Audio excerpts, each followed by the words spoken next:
परीक्षा सारी मन खुशी रे 3 जण सांग ही फेरुथिले घरकू। हेले किए पा जानिथिला बुलानी पाखरे जम तांको बाट चाही बसिछि बोली।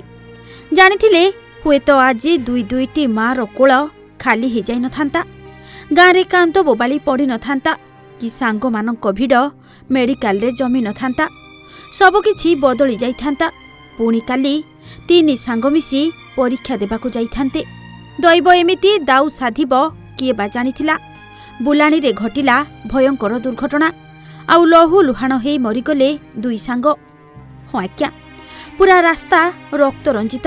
दर्शक बंधु, रेढ़ाखोल रे अभावनीय घटना।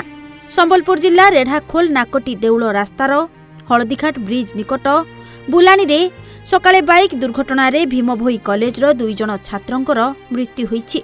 मृत छात्र माने हेले जुजुमरा ब्लॉक कयामुद पंचायत राम बड़माळ गाँर बादल बिंचाल और चारमाळ नुआपड़ार ठाकुर देहुरी। सूचना अनुसार भीमभोई कॉलेज रो युक्त 2 द्वितीय वर्ष कला विभाग रो 3 जण छात्र नुआपड़ा गाँर सत्यव्रत देहुरी, ठाकुर देहुरी और राम बड़माळ गाँर बादल बिंजाल आज कॉलेज रे परीक्षा देई सारी एक बाइक रे नाकटी देउल रास्ता रे जाउथिबा बेले बाइकटी द्रुत गति रे थिबारु भारसाम्य हराई हल्दीघाट ब्रिज निकट बुलानी रे रास्ता कड़रे थिबा बाड़ारे धक्का होई दुर्घटना होइतिला। फलरे सेमाने गुरुतर होइतिले। स्थानीय लोके सेमानकु उद्धार करी रेढ़ाखोल डाक्तरखाना रे भर्ती करथिले।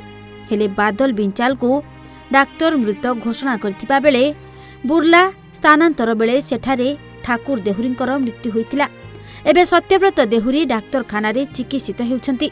खबर पाई पुलिस पहुंची तदंत आरंभ करिछि। रेढ़ाखोल अनिल पृष्टिंग रिपोर्ट, ओडिशा भास्कर।